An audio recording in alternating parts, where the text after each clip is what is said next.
I want to welcome Prime Minister Keith to the Oval Office. We have had occasion to work together at various multilateral summits in Asia, and have always been struck by the intelligence and thoughtfulness that the Prime Minister brings to his work. Obviously, we are very pleased that the relationship between New Zealand and the United States is growing stronger by the day. Part of that has to do with the great affection that our peoples have towards each other.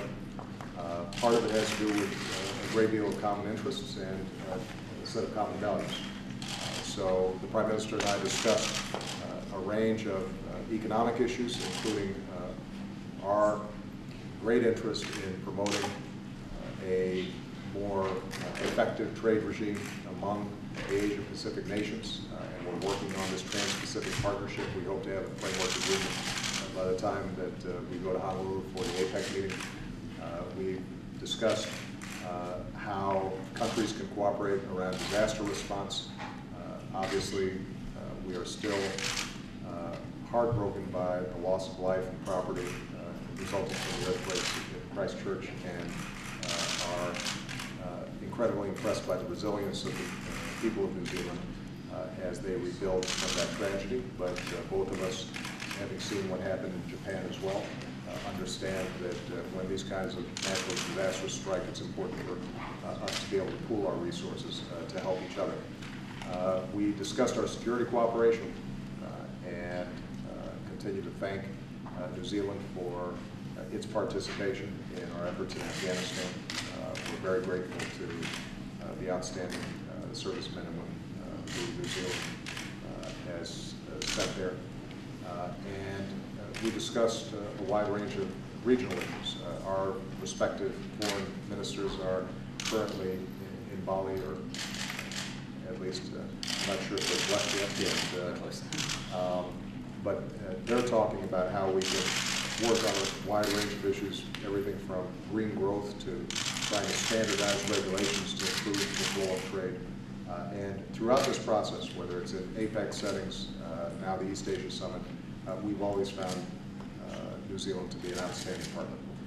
And Prime Minister Keys personally has always been an outstanding partner on these issues. So welcome. We know it's hot out there, but so this is a warmer welcome than you perhaps had expected, but we very much appreciate your visit. I do want to also just make note, we were just discussing the fact that there has been a bombing in Oslo, Norway, as well as a shooting there. We don't have information yet, but I wanted to personally extend my condolences to the people of Norway. And it's a reminder that the entire international community has a stake in preventing this kind of terror from occurring, and that we have to work cooperatively together, both on intelligence and in terms of prevention of these kinds of horrible attacks. I remember fondly my visit to Oslo and how warmly the people of Norway treated them. So our hearts go out to them, and we'll provide any support that we can to them as they investigate these occurrences. So with that, John, welcome again. Thank you for being here. Mr. President, firstly, can I thank you for the invitation to Washington, to the White House. Secondly, can I echo your sympathies and concerns about the situation in Norway. If it is an act of global terrorism, I think what it shows is no country, large or small, is immune from that risk, and that's why New Zealand plays its part in Afghanistan as we try and join others like the United States in making the world a safer place.